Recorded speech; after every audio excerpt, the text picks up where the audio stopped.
Susurros desde el abismo mental, el enigma que devora a los genios, secreto Schopenhauer. Aquellos dotados con las mentes más brillantes parecen cargar también con los demonios más oscuros. ¿Existe acaso un precio oculto que se paga por ver más allá del velo de la realidad cotidiana? Bienvenidos al umbral entre la genialidad y la locura. Un espacio donde las mentes más extraordinarias de la historia han caminado en equilibrio sobre el abismo. Arthur Schopenhauer, ese filósofo alemán que penetró en las sombras de la existencia humana, como pocos han osado hacerlo, nos dejó pistas sobre esta conexión maldita que persigue a los genios. No resulta extraño que tantos de nuestros más grandes pensadores, artistas y científicos hayan sido consumidos por depresiones profundas, manías inexplicables, obsesiones paralizantes y, en los casos más trágicos, por impulsos autodestructivos. ¿Es mera coincidencia o existe un vínculo más profundo entre la genialidad y el tormento mental? La historia está repleta de ejemplos. Vincent van Gogh y sus crisis psicóticas, Sylvia Plath y su batalla contra la depresión, Alan Turing y su alienación en un mundo que no lo comprendía, Friedrich Nietzsche perdiendo la cordura mientras desarrollaba una de las filosofías más influyentes. La lista continúa, interminable, a través de siglos y disciplinas. ¿Y si Schopenhauer, con su visión pesimista pero penetrante, hubiera descubierto el secreto de esta conexión? ¿Y si su filosofía de la voluntad universal nos ofreciera la clave para entender por qué estas mentes excepcionales viven constantemente al borde del precipicio? En este recorrido descubriremos el secreto que Schopenhauer entendió, que la misma sensibilidad que permite ver más allá de lo aparente es también la que expone a estos seres excepcionales a un dolor existencial insoportable. La genialidad, ese don que ha impulsado la civilización humana hacia adelante, parece llevar consigo una maldición oculta, una sentencia susurrada desde las profundidades de la propia conciencia. ¿Estás preparado para adentrarte en el laberinto de la mente genial? Para comprender por qué aquellos que iluminan nuestro mundo con frecuencia viven en las sombras? Acompáñanos en este viaje a través del enigma que ha perseguido a la humanidad desde que comenzamos a cuestionarnos nuestra propia existencia. La voluntad insaciable. ¿Has sentido alguna vez un deseo tan intenso que consume tus pensamientos solo para descubrir que, una vez satisfecho, emerge inmediatamente otro anhelo que lo reemplaza? Ahora imagina esa experiencia multiplicada exponencialmente. Imagina percibir con absoluta claridad que toda la existencia está impulsada por una fuerza ciega e insaciable que jamás encuentra satisfacción. Este es el núcleo de la filosofía de Schopenhauer y la primera clave para comprender el tormento del genio. La voluntad, concepto central en el pensamiento schopenhaueriano, no es simplemente el deseo individual, sino una fuerza metafísica que impulsa toda la existencia. Es una energía primordial, irracional e incesante que nunca puede ser completamente satisfecha. Para la persona común, esta voluntad opera mayormente bajo la superficie de la conciencia. Pero para el genio, con su percepción amplificada, esta fuerza se revela en toda su intensidad y horror. ¿Podemos realmente comprender lo que significa vivir con esta percepción constante? El genio no solo entiende intelectualmente esta voluntad universal, sino que la siente visceralmente en cada momento de su existencia. Como explicaba Schopenhauer en El mundo como voluntad y representación, la vida oscila como un péndulo hacia atrás y hacia adelante entre el dolor y el aburrimiento. Pero si para la persona común este péndulo oscila suavemente, para el genio se convierte en un violento vaivén entre estados extremos. Consideremos el caso de Ludwig van Beethoven. ¿No es revelador que el mismo hombre capaz de componer la Oda a la Alegría fuera conocido por sus profundos episodios depresivos y sus arrebatos de furia incontrolable? Su capacidad para traducir en música tanto el éxtasis más sublime afirme cómo el sufrimiento más desgarrador surgía precisamente de su percepción amplificada de la voluntad universal que Schopenhauer describió. La hipersensibilidad del genio no es simplemente una cuestión cuantitativa, sino cualitativa. No es que sienta más que los demás, sino que percibe aspectos de la realidad que para otros permanecen ocultos. Esta diferencia cualitativa en la percepción puede remontarse a la distinción que Schopenhauer establece entre el conocimiento subordinado a la voluntad, el conocimiento práctico, orientado a la supervivencia, y el conocimiento puro, desinteresado, que trasciende la individualidad. ¿Qué ocurre cuando una mente humana, diseñada evolutivamente para la supervivencia y la reproducción, desarrolla la capacidad de percibir más allá de estos imperativos biológicos? El resultado es una conciencia dividida contra sí misma. Una parte sigue sujeta a los impulsos de la voluntad, mientras otra observa estos impulsos con claridad descarnada. Esta división interna es el primer círculo del infierno del genio. La hipersensibilidad se manifiesta también físicamente. No resulta significativo que tantos genios históricos hayan padecido condiciones físicas que amplifican la sensibilidad sensorial. Proust y sus crisis asmáticas, Kafka y su hipocondría, Nietzsche y sus migrañas devastadoras. ¿Son estas meramente coincidencias o manifestaciones físicas de una sensibilidad que trasciende lo meramente psicológico? El peso de la clarividencia existencial es quizás la carga más difícil de sobrellevar. Cuando uno contempla con nitidez absoluta la naturaleza insaciable del deseo, la futilidad de los esfuerzos humanos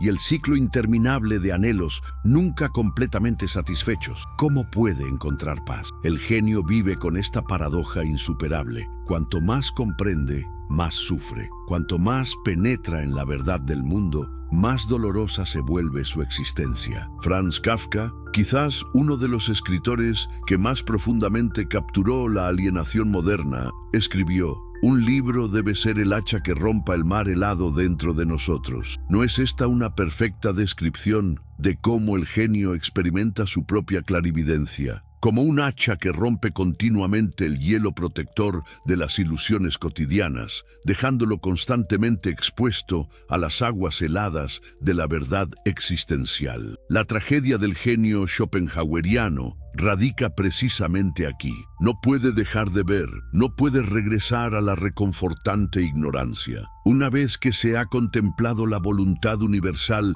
en toda su crudeza, no hay manera de desver esta revelación. El genio queda así atrapado en una conciencia amplificada que es tanto su don como su condena. ¿Y no es este el origen de tantos comportamientos autodestructivos entre los genios históricos? El alcohol, las drogas, las conductas compulsivas, ¿no son acaso intentos desesperados de silenciar momentáneamente esa percepción intensificada que no conoce tregua? Schopenhauer mismo encontró cierto consuelo en la contemplación estética y en una vida de rutinas estrictas, pero incluso él reconocía que estos eran solo paliativos temporales para un mal incurable. La soledad del águila. ¿Has sentido alguna vez que hablas un idioma que nadie más comprende? Que percibes colores que otros no pueden ver. Multiplica esa sensación por 1000 y comenzarás a vislumbrar el abismo de soledad en el que habita el genio. La soledad del genio no es una mera preferencia por la introversión o el resultado de habilidades sociales deficientes. Es una condición existencial inevitable, tan inherente a su naturaleza como el vuelo lo es para el águila. Schopenhauer lo expresó con precisión devastadora. El talento es como el tirador que da en un blanco que otros no pueden alcanzar. El genio es como el tirador que da en un blanco que otros ni siquiera pueden ver. ¿Cómo establecer conexiones genuinas cuando se percibe un mundo fundamentalmente diferente al que ven los demás? Esta es la pregunta que atormentó a mentes como la de Nikola Tesla, quien desarrollaba sus inventos revolucionarios mientras luchaba con una soledad profunda y una incapacidad para relacionarse con sus contemporáneos. O pensemos en Emily Dickinson, recluida en su habitación, escribiendo poesía que revolucionaría la literatura americana, pero que pocos de sus contemporáneos pudieron verdaderamente comprender. El precio del vuelo solitario no es simplemente la ausencia de compañía, sino la carga de una comprensión que no puede ser completamente compartida. Friedrich Nietzsche, profundamente influenciado por Schopenhauer, experimentó esta soledad con especial intensidad. Cuando escribió «He nacido póstumamente», ¿no estaba acaso expresando la tragedia de una mente que sabe que su verdadera audiencia quizás no existe aún en su tiempo? Y cuando comparaba su situación con la del águila, que vuela tan alto que no puede comunicarse con las criaturas que ve muy por debajo, no estaba describiendo la condición fundamental del genio. La búsqueda de interlocutores se convierte así en una necesidad desesperada, pero a menudo frustrada. ¿A quién puede explicar el genio sus visiones cuando habita un plano mental diferente al de sus contemporáneos? Esta necesidad humana universal de conexión, enfrentada a la imposibilidad de ser verdaderamente comprendido, genera una tensión psicológica permanente. Consideremos el caso de Alan Turing, cuya mente revolucionó la computación y contribuyó decisivamente a la victoria aliada en la Segunda Guerra Mundial. Su genio matemático lo colocó en una esfera de comprensión donde pocos podían seguirlo, y esta soledad intelectual se vio agravada por la alienación social que experimentó debido a su homosexualidad en una época de intolerancia. ¿No es revelador que uno de los hombres que más profundamente comprendió los fundamentos teóricos de la comunicación moderna viviera en un aislamiento personal tan profundo? Schopenhauer, conocido por su misantropía, encontró en la soledad un refugio necesario. Vivió gran parte de su vida adulta recluido, con la única compañía de su perro, a quien llegó a considerar más sincero y fiel que cualquier ser humano. Sin embargo, esta misma soledad, prolongada en el tiempo, se convierte en una cárcel que amplifica los demonios internos. La paradoja del genio es que necesita el aislamiento para desarrollar sus ideas, pero este mismo aislamiento puede transformarse en un abismo de alienación. ¿No resulta significativo que tantos genios hayan mantenido correspondencias intensas y extensas? Pensemos en las cartas de Van Gogh a su hermano Theo o en la correspondencia entre Einstein y Freud. Estos intercambios epistolares representan el intento desesperado de tender puentes sobre el abismo de la incomprensión, de encontrar aunque sea un solo interlocutor capaz de resonar con las frecuencias únicas de su pensamiento. Las relaciones personales del genio están marcadas por esta misma dificultad fundamental. A menudo se les reprocha ser egocéntricos, distraídos o emocionalmente inaccesibles, pero ¿no podríamos interpretar estos rasgos como manifestaciones de una mente constantemente ocupada con problemas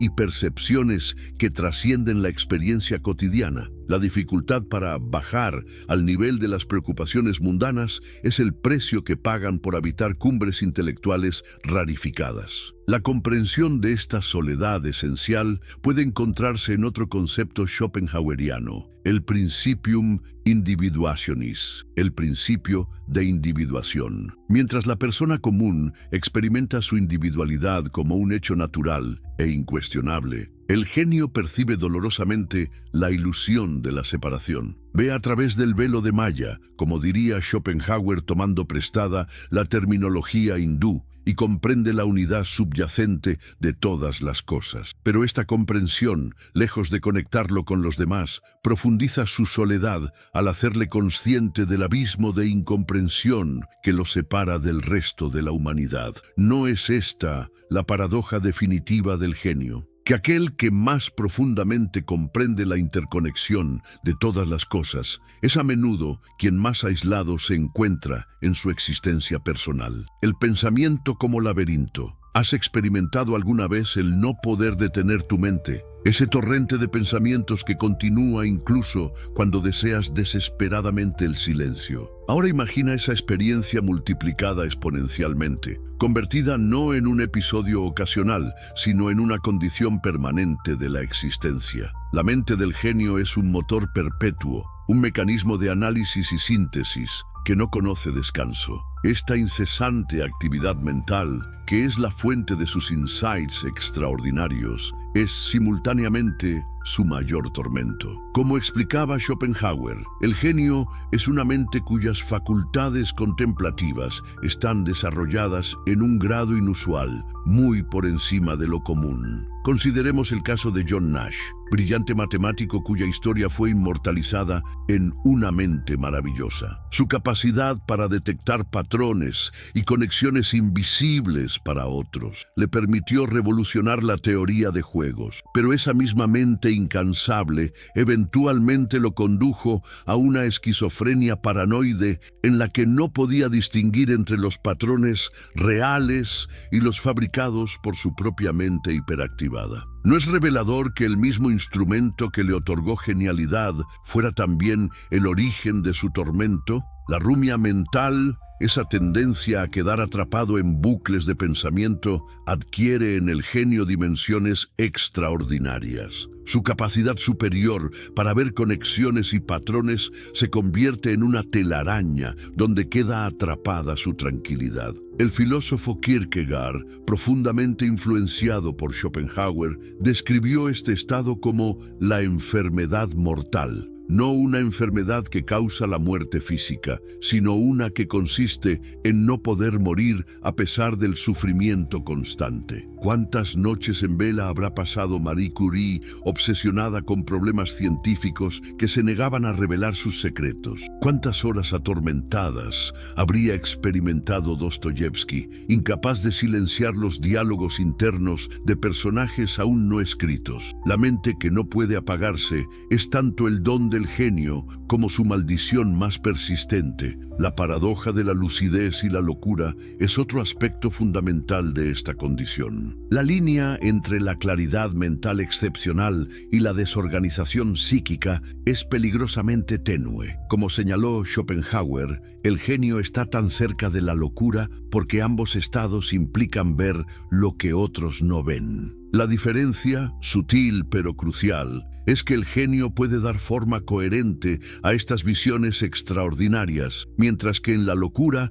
estas percepciones permanecen caóticas e incomunicables. El caso de Vincent van Gogh ilustra perfectamente esta frontera borrosa. No son sus pinturas, con sus colores vibrantes y sus cielos arremolinados, tanto expresiones de genialidad artística como manifestaciones de una percepción alterada de la realidad. En sus cartas a su hermano Theo, Van Gogh describía sus crisis como períodos de claridad terrible, en los que veía demasiado, sentía demasiado. El mismo mecanismo que le permitía transformar un simple campo de trigo o un jarrón con girasoles en visiones trascendentes era el que lo atormentaba con percepciones demasiado intensas para ser soportadas continuamente. El pensamiento laberíntico del genio se enfrenta además a la frustración del lenguaje insuficiente. ¿Cómo expresar lo que nunca antes ha sido expresado? ¿Cómo comunicar visiones que trascienden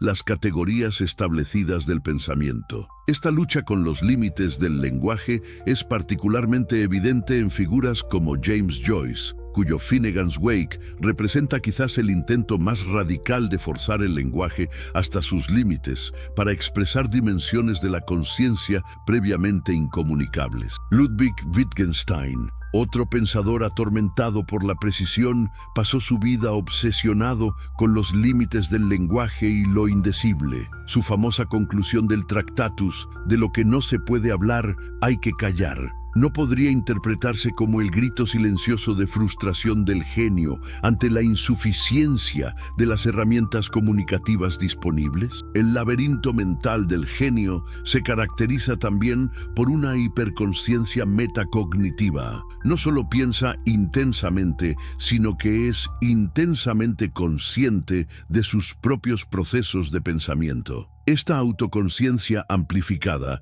genera una distancia respecto a la experiencia inmediata que puede ser profundamente alienante. Como observaba Schopenhauer, el genio vive esencialmente solo. Es demasiado raro para encontrar fácilmente a sus iguales y demasiado diferente de los demás para ser su compañero. Esta condición de hiperconsciencia se manifiesta a menudo como una capacidad disociativa que permite al genio observarse a sí mismo como desde fuera. Franz Kafka describió esta experiencia inquietante. Soy como un espectador en el teatro de mi propia vida. Esta disociación, dolorosa existencialmente, es paradójicamente una herramienta poderosa para la creación, permitiendo al genio manipular sus propios estados mentales como material artístico o intelectual. ¿Y qué decir de la temporalidad alterada en la conciencia del genio? El tiempo subjetivo se distorsiona en estados de concentración intensa, un fenómeno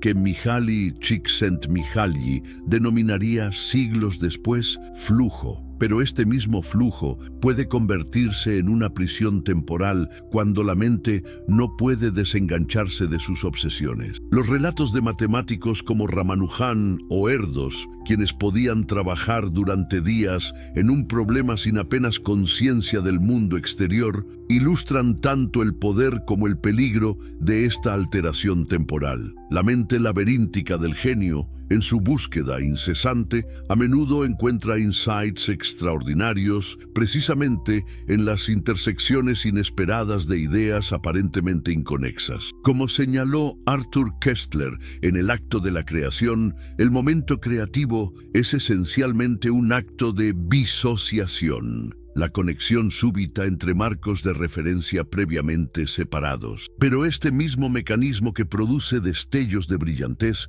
puede también conducir a conexiones erróneas, a patrones ilusorios, a correlaciones sin causación, en suma, a los bordes de la paranoia y la ideación delirante. El abismo del tiempo. ¿Has sentido alguna vez que un segundo puede contener eternidades y que los años a veces se desvanecen en un parpadeo? Esta distorsión temporal que ocasionalmente experimentamos se convierte en la mente del genio, en una percepción radicalmente alterada de la temporalidad que tiñe cada momento de su existencia. La conciencia de la mortalidad, ese conocimiento de nuestra finitud que todos los humanos poseemos, adquiere en el genio dimensiones abrumadoras. No es simplemente el saber abstracto de que algún día moriremos, sino una percepción visceral, constante y amplificada de la transitoriedad de todo lo existente. Como Schopenhauer señaló, la vida se balancea como un péndulo entre el dolor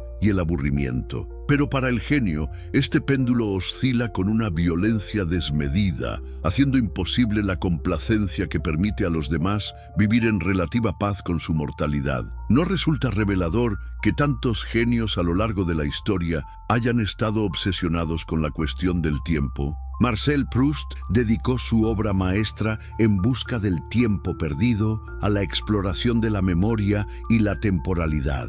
¿No era acaso su proyecto literario un intento desesperado de capturar lo que inevitablemente se escapa? Einstein, por su parte, revolucionó nuestra comprensión física del tiempo, demostrando su relatividad fundamental. ¿No podría interpretarse su genialidad científica como otra manifestación de esta hiperconsciencia temporal? La lucha contra lo efímero impregna la creación del genio, la obra de arte, el sistema filosófico, el descubrimiento científico. ¿No son todos intentos de trascender la temporalidad que el genio percibe con tanta claridad dolorosa? Como Schopenhauer observó, el arte auténtico nos permite momentáneamente escapar de la tiranía del tiempo y contemplar las ideas eternas en sentido platónico. El genio creador es quien más desesperadamente necesita este escape, precisamente porque es quien más intensamente sufre bajo el peso de la conciencia temporal. Consideremos el caso de Fernando Pessoa, el poeta portugués cuya obra está atravesada por una aguda conciencia de la fugacidad. A través de sus múltiples heterónimos, esas personalidades poéticas completas que creó, Pessoa parece intentar multiplicar su existencia, como si una sola vida, un solo yo, fuera insuficiente ante la vastedad del tiempo que lo devora. ¿No es este un ejemplo perfecto de cómo el genio lucha contra las limitaciones temporales de formas que resultan incomprensibles para la mente común? El concepto schopenhaueriano del eterno retorno del sufrimiento, que luego Nietzsche transformaría en su propia doctrina del eterno retorno, resulta particularmente agobiante para la mente sensible del genio. La percepción cíclica del tiempo como un retorno constante del dolor, sin progreso real ni redención posible, es una visión que pocos pueden soportar en toda su crudeza. Es precisamente esta visión la que llevó a Schopenhauer a considerar la negación de la voluntad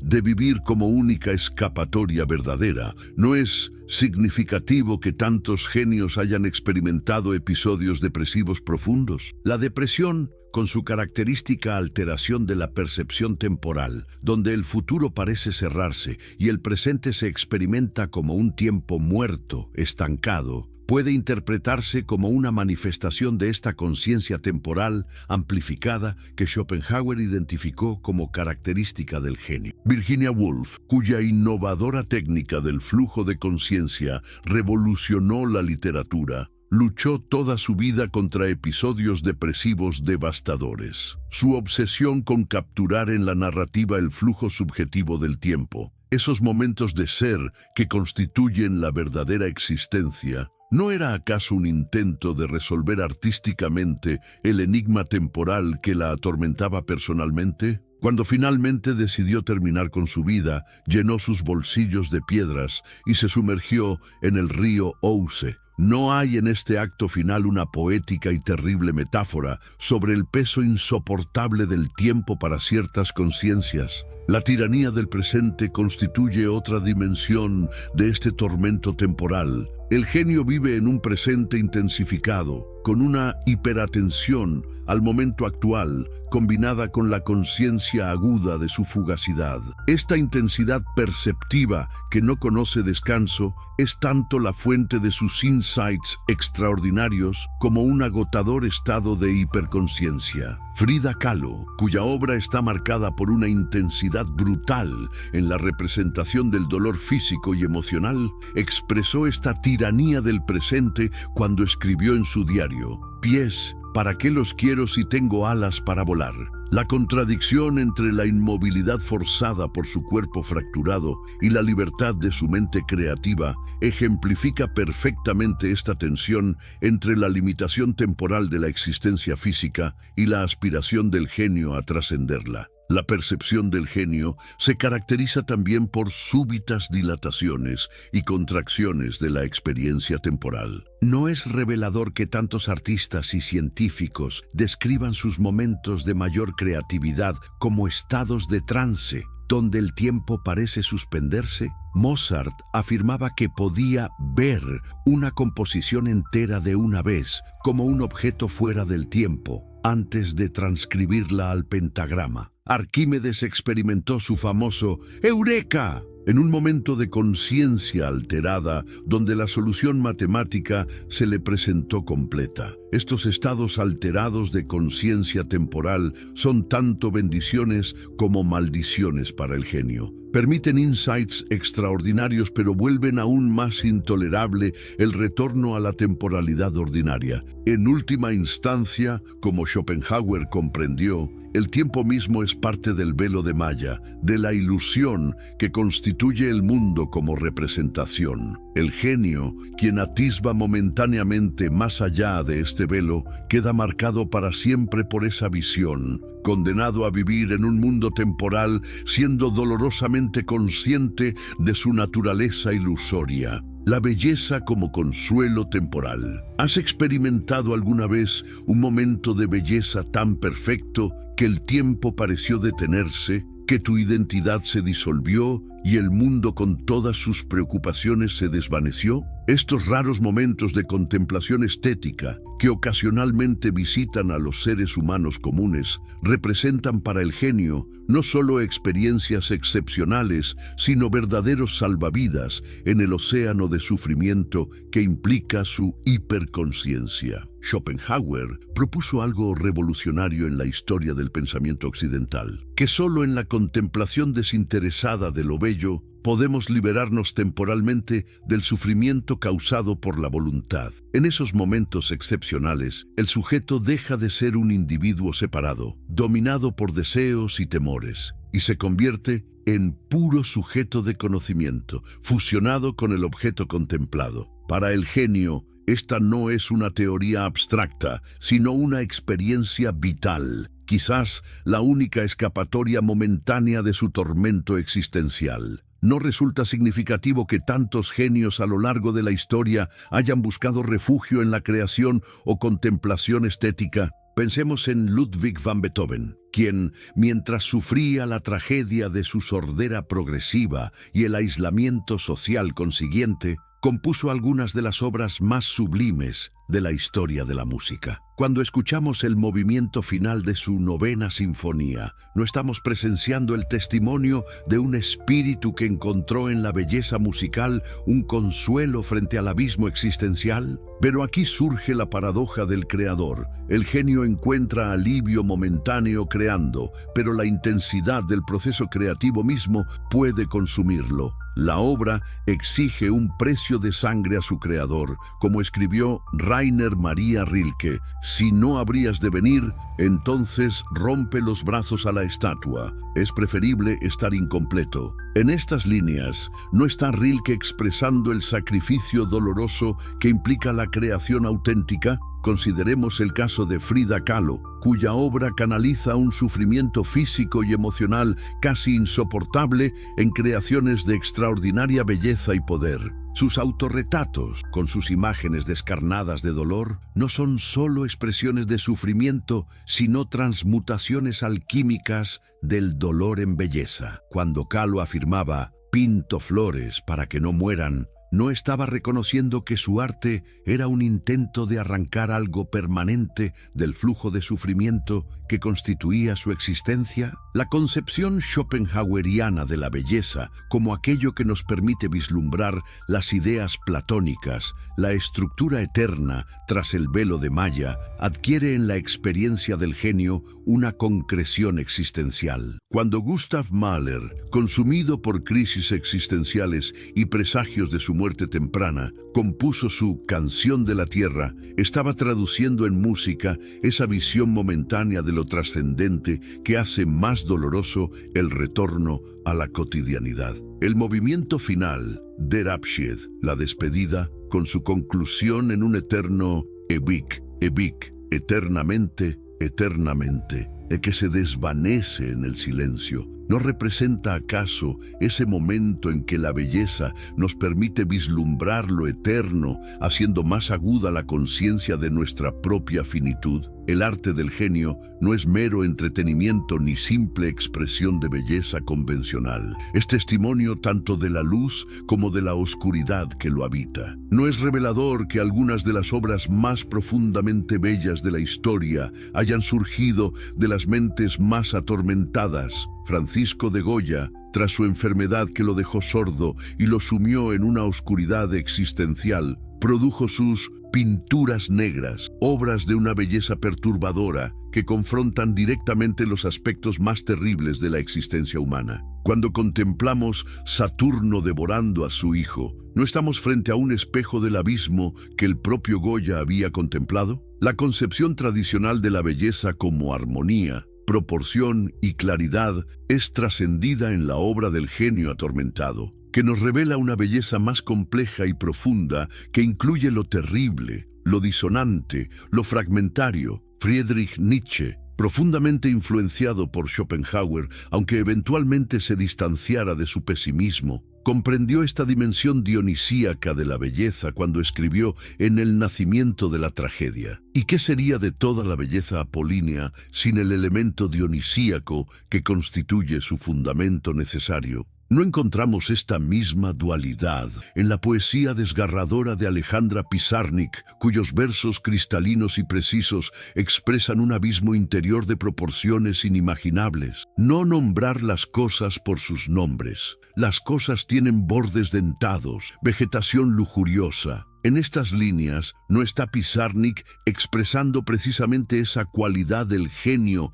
para ver más allá de las categorías establecidas, para percibir la realidad en toda su terrible complejidad. La belleza que el genio crea o contempla no es un simple escape de la realidad, sino una forma más profunda de enfrentarla, como señaló Albert Camus, otro pensador profundamente influenciado por Schopenhauer. En medio del invierno, finalmente aprendí que en mí había un verano invencible. ¿No es esta la esencia del consuelo que la belleza ofrece al genio? No la negación del sufrimiento, sino su transfiguración en algo que permite seguir viviendo a pesar de la clarividencia existencial. Sin embargo, este consuelo tiene un precio. La misma sensibilidad extrema que permite al genio percibir y crear belleza lo deja vulnerable a formas de sufrimiento igualmente extremas. Como observó Schopenhauer, el genio es como un instrumento musical de gran potencia y perfección. El hombre ordinario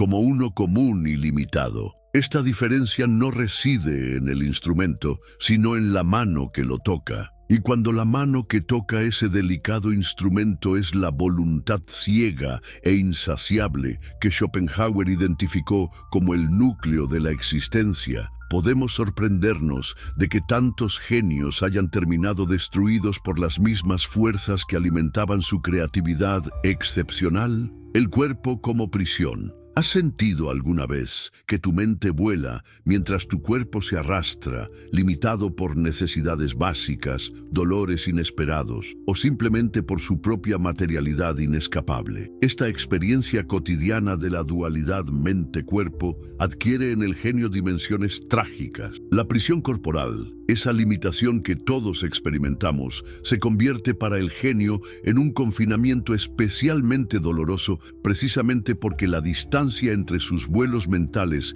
y su encarnación física es abismalmente mayor. La dualidad mente-cuerpo, ese antiguo problema filosófico que Descartes cristalizó en el pensamiento occidental, es experimentada por el genio con una intensidad desgarradora. No es simplemente una cuestión teórica, sino una vivencia diaria de extrañamiento respecto a la propia encarnación. Schopenhauer, desarrollando su concepción del cuerpo como objetivación de la voluntad, comprendió que el genio experimenta con particular agudeza esta escisión interna precisamente porque su intelecto ha logrado parcialmente liberarse de la servidumbre a la voluntad, mientras su cuerpo permanece inevitablemente sujeto a ella. ¿No resulta revelador que tantos genios históricos hayan mantenido una relación problemática con su corporalidad? Pensemos en Marcel Proust, recluido en su habitación forrada de corcho, atormentado por el asma y múltiples aflicciones físicas, mientras su mente viajaba libremente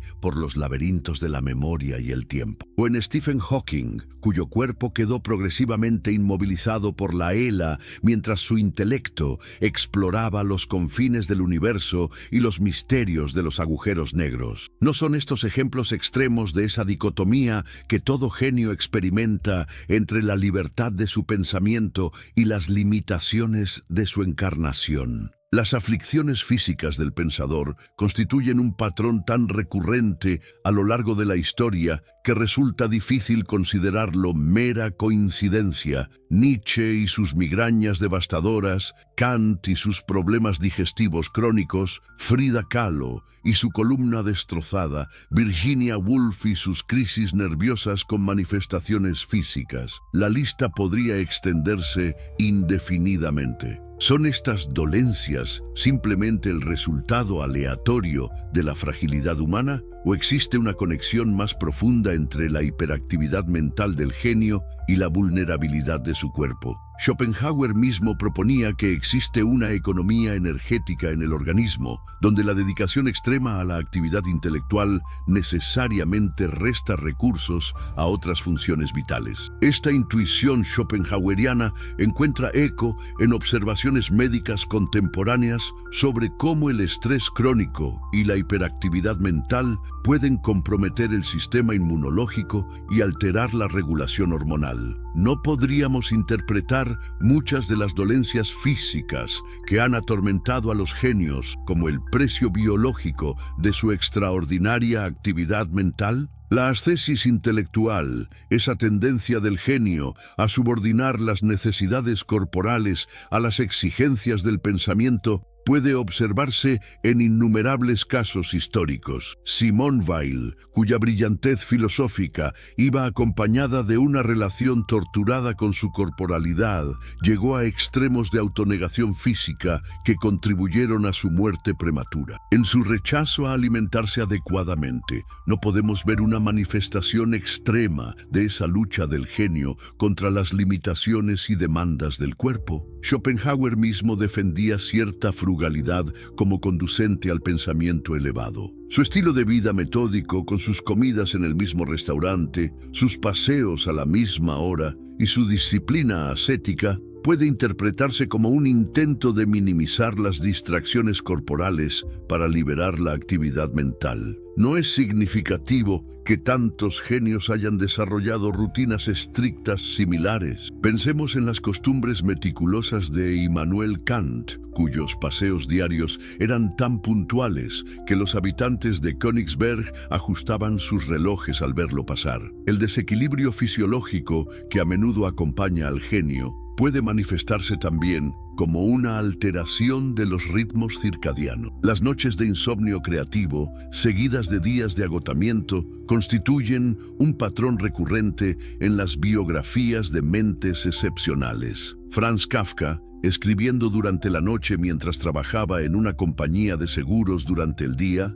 ejemplifica esta desincronización entre los ritmos corporales naturales y las exigencias de la mente creativa. Cuando escribía a su amigo Max Brod, toda la noche no dormí, solo tuve un sueño tras otro. ¿No estaba describiendo precisamente esa incapacidad del cuerpo para seguir el ritmo frenético de una mente que no conoce descanso? La experiencia sensorial del genio es también cualitativamente diferente. Su hipersensibilidad no se limita al ámbito conceptual, sino que a menudo incluye una percepción sensorial amplificada. Marcel Proust necesitaba silencio absoluto para escribir, porque el más mínimo ruido le resultaba insoportablemente disruptivo. Wolfgang Amadeus Mozart podía detectar desafinaciones imperceptibles para oídos ordinarios. Vincent van Gogh percibía intensidades y relaciones cromáticas invisibles para la mayoría. ¿No son estos ejemplos de cómo el cuerpo del genio, lejos de ser simplemente una prisión limitante, puede ser también un instrumento de percepción extraordinariamente afinado? Esta sensibilidad extrema, sin embargo, tiene su precio. El mismo sistema nervioso que permite percepciones refinadas hace al genio vulnerable a estímulos que otros pueden filtrar sin esfuerzo. Lo que para la persona común es un ruido de fondo fácilmente ignorable, para el genio puede constituir una intrusión devastadora. La historia de Nikola Tesla, cuya sensibilidad auditiva era tan extrema que podía escuchar el tic-tac de un reloj a 3 habitaciones de distancia, ilustra esta vulnerabilidad.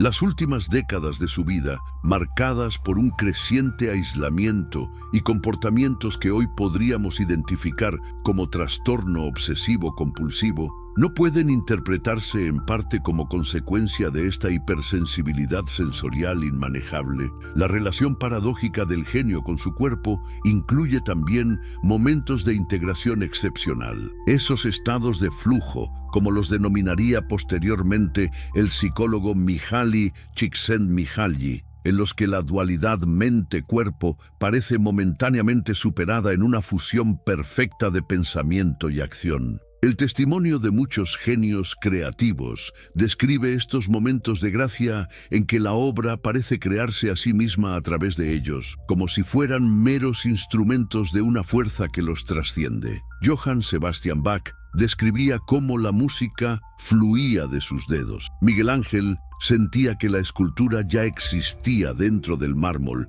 y él simplemente liberaba lo que ya estaba allí. Pero estos momentos de integración perfecta son excepcionales y efímeros. La experiencia predominante del genio sigue siendo la de una conciencia que percibe dolorosamente su encarnación como una limitación. Como Schopenhauer escribió, la genialidad consiste precisamente en una capacidad predominante de contemplación. Esta requiere un completo olvido de la propia persona y de sus relaciones. De modo que el genio no es sino la objetividad más completa, es decir, la dirección objetiva del espíritu, opuesta a la subjetiva que se encamina a la propia persona, es decir, a la voluntad. Esta objetividad, este distanciamiento del propio yo y sus intereses, implica también un distanciamiento del propio cuerpo y sus necesidades inmediatas. El genio vive así en una tensión permanente entre las exigencias de su corporalidad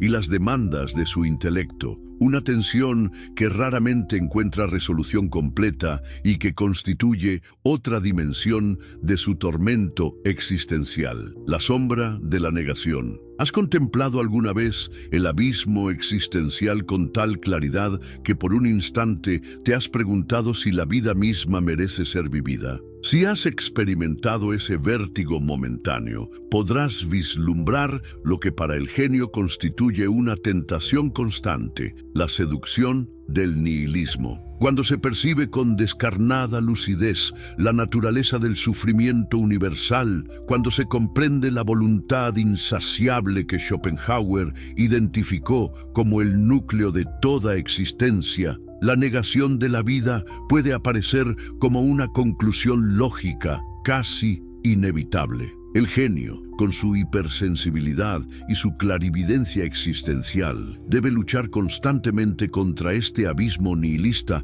que le susurra constantemente al oído. ¿No resulta revelador que tantos de nuestros más grandes pensadores hayan coqueteado con el nihilismo o incluso sucumbido a él? Friedrich Nietzsche, quien bautizó el nihilismo como el más inquietante de todos los huéspedes, dedicó gran parte de su obra a buscar una respuesta a este desafío existencial. Pero antes de encontrar su filosofía de afirmación vitalista, Nietzsche experimentó un periodo de profunda influencia schopenhaueriana, donde la negación de la vida aparecía como la única respuesta honesta ante el absurdo del sufrimiento. La literatura está repleta de ejemplos de esta lucha. Fyodor Dostoyevsky en Los demonios pone en boca de Kirillov una de las más perturbadoras defensas del suicidio filosófico. Si Dios no existe, yo soy Dios. ¿No está Kirillov expresando la conclusión última de una mente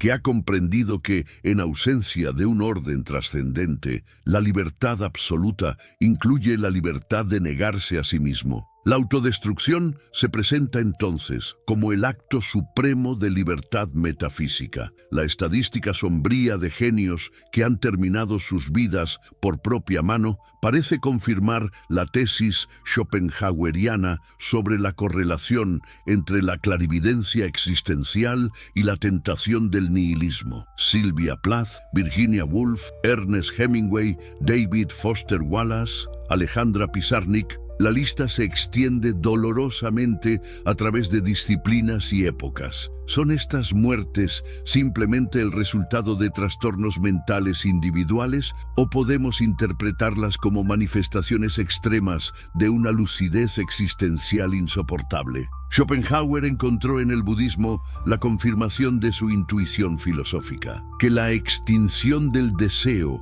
el nirvana, representa la única forma posible de paz ante el eterno sufrimiento generado por la voluntad insaciable. No es significativo que tantos genios occidentales hayan encontrado resonancia en las filosofías orientales precisamente por su reconocimiento de la naturaleza problemática del deseo y la identidad individual. Albert Camus, enfrentando directamente la cuestión del suicidio en el mito de Sísifo, escribe: «No hay más que un problema filosófico verdaderamente serio, el suicidio. Juzgar si la vida vale o no vale la pena vivirla es responder a la pregunta fundamental de la filosofía. Esta formulación no podría interpretarse como una modernización de la pregunta fundamental de la filosofía schopenhaueriana. Si la vida, dominada por la voluntad ciega e insaciable, justifica el sufrimiento que inevitablemente conlleva, el nihilismo no se manifiesta únicamente como tentación autodestructiva.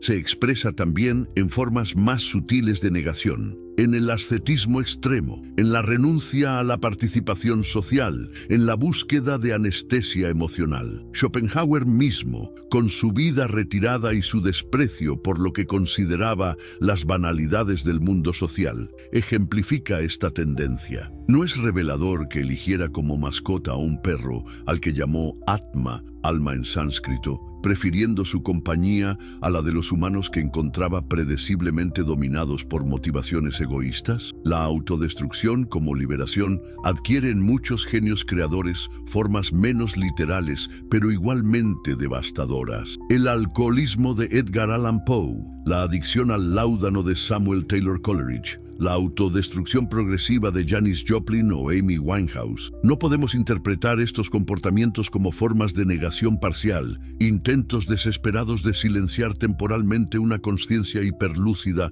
a través de la alteración química. La paradoja final que el genio debe enfrentar es que el mismo que ve con mayor claridad el sinsentido de la existencia es quien crea obras que afirman la vida y enriquecen el mundo. ¿Cómo explicar esta contradicción? Schopenhauer ofrece una respuesta profunda. El arte auténtico no es una afirmación ingenua de la vida, sino una transfiguración del sufrimiento a través de la contemplación desinteresada. La obra del genio no niega el dolor existencial, sino que lo transmuta en formas que lo hacen momentáneamente soportable. Franz Kafka expresó esta paradoja de manera insuperable. Un libro debe ser el hacha que rompa el mar helado dentro de nosotros. El genio, quien más profundamente ha experimentado el hielo existencial, es paradójicamente quien forja las hachas que permiten a otros romper su propio hielo interior. ¿No es este el sentido último de la creación auténtica? Transformar el propio abismo en un puente para otros. Émile Cioran, quizás el pensador que más profundamente exploró las fronteras del nihilismo en el siglo XX, escribió: sin Bach, Dios sería un personaje completamente de segunda categoría. En esta frase provocadora, no está Cioran expresando la paradoja fundamental del genio, que incluso desde la más profunda negación puede surgir una afirmación trascendente, que el mismo impulso que conduce al borde del abismo puede generar obras que revelan dimensiones de la existencia inaccesibles para quienes nunca han experimentado ese vértigo existencial. El consuelo de la nada, esa tentación que Schopenhauer identificó como la meta última de toda sabiduría, permanece como una sombra constante en la existencia del genio. No obstante, en lugar de sucumbir completamente a ella, los más grandes logran una especie de equilibrio trágico. Reconocen la validez de la negación como respuesta al sufrimiento universal, pero transmutan esta negación en formas creativas que, paradójicamente, enriquecen la vida que su lucidez les impulsa a rechazar. La herencia de Prometeo. ¿Has escuchado la antigua historia de Prometeo, el titán que robó el fuego a los dioses para entregarlo a la humanidad y fue condenado a un tormento eterno por su transgresión? Este mito resuena con especial fuerza cuando contemplamos la condición del genio, porque como Prometeo, el genio accede a conocimientos y perspectivas que parecen vetados al entendimiento común y paga un precio similar por su osadía. El conocimiento prohibido al que accede el genio no es simplemente cuantitativo, sino cualitativo. No es que sepa más que los demás, sino que percibe dimensiones de la realidad que permanecen invisibles para la mayoría. Como señaló Schopenhauer, mientras la persona común está completamente absorbida por el principium individuationis, la ilusión de la separación individual, el genio atisba momentáneamente más allá de este velo de malla y contempla la unidad subyacente de todas las cosas. Esta visión, que podría parecer liberadora, conlleva un precio terrible. No resulta significativo que tantos genios a lo largo de la historia hayan sido inicialmente rechazados, incomprendidos o incluso perseguidos por sus contemporáneos. Galileo, obligado a renegar de sus descubrimientos astronómicos; Spinoza, excomulgado por su comunidad; Van Gogh vendiendo un solo cuadro en vida. La lista podría extenderse indefinidamente. Como Prometeo, quien fue encadenado a una roca donde un águila devoraba diariamente su hígado, el genio a menudo sufre el castigo de una sociedad que teme instintivamente las verdades que amenazan sus certezas establecidas. La responsabilidad insoportable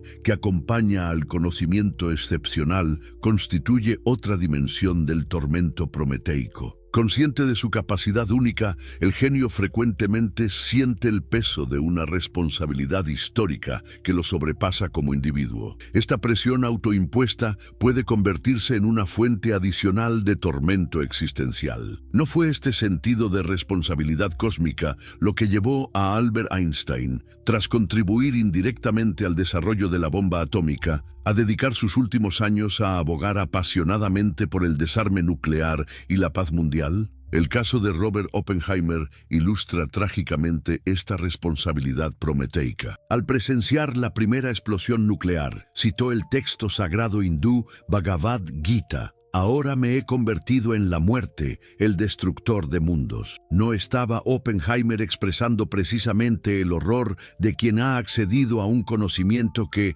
como el fuego prometeico, tiene el potencial tanto de iluminar como de devastar? La genialidad conlleva también la carga de la comunicación imposible. El genio no solo ve lo que otros no pueden ver, sino que debe encontrar formas de traducir estas visiones a un lenguaje comprensible para quienes no comparten su perspectiva privilegiada. Esta lucha por la expresión adecuada constituye otra dimensión de su tormento prometeico. Como observó Ludwig Wittgenstein, los límites de mi lenguaje significan los límites de mi mundo. Para el genio, que percibe más allá de estos límites convencionales, la frustración de la comunicación imperfecta es una constante. ¿No es esta la tragedia que experimentó un espíritu como Kierkegaard, quien se vio obligado a desarrollar un complejo sistema de seudónimos y estrategias comunicativas indirectas en un intento desesperado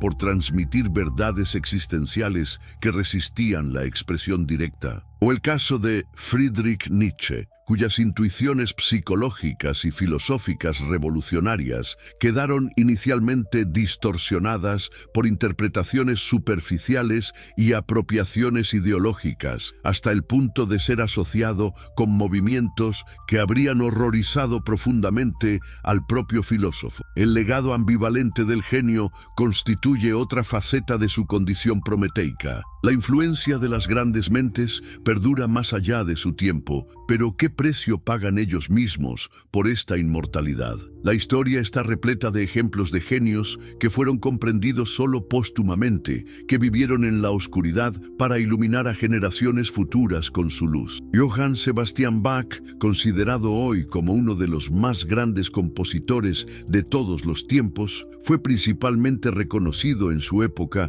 como un destacado organista, mientras que sus innovaciones compositivas fueron plenamente apreciadas solo décadas después de su muerte. Emily Dickinson, cuya poesía revolucionaria permanecía mayoritariamente guardada en cajones durante su vida, escribió: «Si la fama me perteneciera, no podría escapar de su fulgor». No hay en estas palabras un presentimiento de que la verdadera comprensión le sería negada en vida. La misma poeta que afirmaba «publicar es la subasta de la mente» parecía intuir que su genio sería reconocido solo por la posteridad, como efectivamente ocurrió. El genio, como Prometeo, vive así en un peculiar exilio temporal. Demasiado adelantado para ser plenamente comprendido por sus contemporáneos, debe crear para un futuro que no verá. Esta desincronización existencial constituye otra dimensión de su soledad esencial. Como escribió Schopenhauer, el talento es como un tirador que acierta en un blanco que los demás no pueden alcanzar. El genio Es como un tirador que acierta en un blanco que los demás no pueden siquiera ver.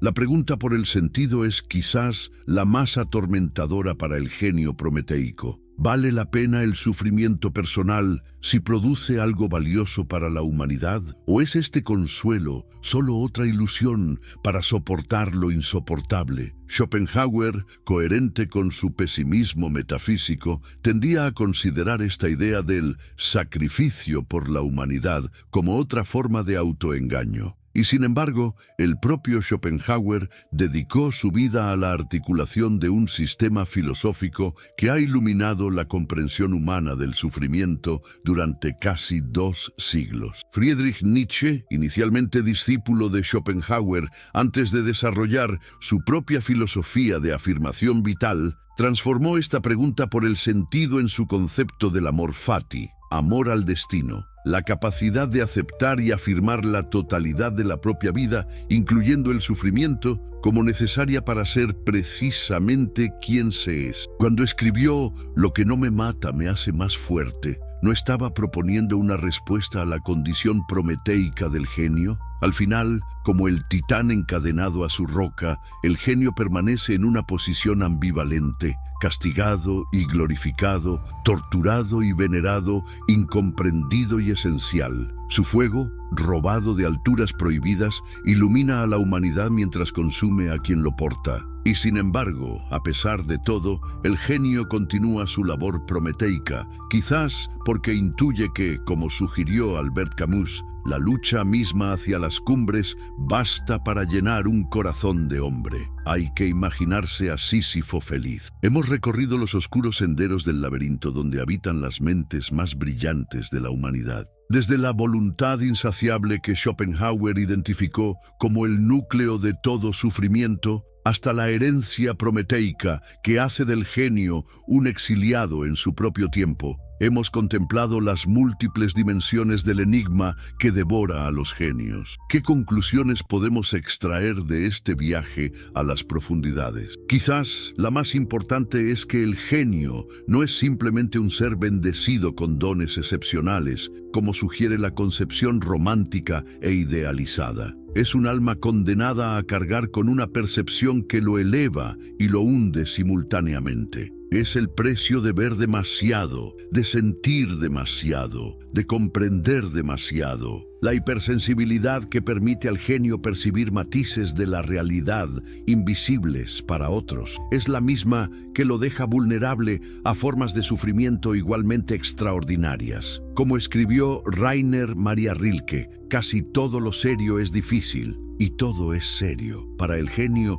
esta dificultad y esta seriedad adquieren proporciones existenciales que pueden resultar literalmente insoportables. Sin embargo, hay algo profundamente revelador en esta conexión entre genialidad y sufrimiento que Schopenhauer comprendió tan claramente. Si la percepción amplificada conduce a un dolor amplificado, no nos está diciendo algo fundamental sobre la naturaleza misma de la existencia. ¿No sugiere que quizás el velo de Maya, esa ilusión que según Schopenhauer nos oculta la verdadera naturaleza de la realidad, es también una protección necesaria para la mayoría de nosotros? En El mundo como voluntad y representación, Schopenhauer escribió: «La vida oscila como un péndulo hacia atrás y hacia adelante entre el dolor y el aburrimiento». Pero para el genio, este péndulo se mueve con una amplitud desmesurada, alcanzando tanto cumbres de percepción y creación inaccesibles para la mayoría, como abismos de desesperación igualmente extraordinarios. La paradoja central que emerge de nuestro recorrido es que los mismos individuos que más han enriquecido nuestra comprensión colectiva a través del arte, la ciencia y la filosofía, son con frecuencia quienes más han sufrido bajo el peso de esa comprensión, como si existiera una economía cósmica donde la luz excepcional debe pagarse con sombras igualmente excepcionales. ¿No resulta revelador que tantos genios hayan encontrado consuelo en la idea de que su sufrimiento personal podría transformarse en algo valioso para otros? Vincent van Gogh, en una carta a su hermano Theo, escribió: «Siento que hay una enorme tristeza en mí, pero eso no me impide tener un terrible deseo de pintar. Esta transformación del sufrimiento personal en creación universal parece ser una de las pocas respuestas viables al enigma existencial que el genio confronta. Quizás, como sugirió Schopenhauer, la única respuesta ante este abismo no sea ni la afirmación ciega ni la negación desesperada, sino una contemplación lúcida que acepte tanto la belleza como el horror de la existencia. Un equilibrio trágico que no niega el sufrimiento, pero tampoco se deja aniquilar completamente por él. Los susurros desde el abismo mental continuarán tentando y atormentando a nuestros genios venideros, y nosotros seguiremos beneficiándonos de sus visiones mientras ellos pagan el precio por mirar directamente lo que el resto apenas intuimos. Esta es, quizás, la lección más inquietante del secreto de Schopenhauer, que la evolución de la conciencia humana, tanto individual como colectiva, avanza mediante el sacrificio de aquellos que ven más allá del velo. La próxima vez que contemplemos la obra de un genio, ya sea un cuadro de Van Gogh, una sinfonía de Beethoven, una ecuación de Einstein o un aforismo de Nietzsche, recordemos, detrás de cada destello de brillantez hay un alma que ha mirado al abismo, y el abismo también la ha mirado a ella. Como escribió el propio Schopenhauer, el genio es como una montaña cuya cumbre se pierde en las nubes. Quienes la contemplan desde el valle pueden admirar su altura, pero no pueden ver lo que ocurre en esa cumbre neblinosa. Y quienes habitan esa cumbre rara vez pueden comunicar a los habitantes del valle la naturaleza de su perspectiva. Entre esas nubes que ocultan la cumbre del genio, entre esos susurros del abismo que lo devora, se encuentra quizás una de las claves más importantes para comprender la paradójica condición humana. Que nuestra máxima grandeza y nuestro sufrimiento más profundo no son opuestos, sino manifestaciones complementarias de una misma capacidad fundamental para trascender los límites de nuestra percepción ordinaria.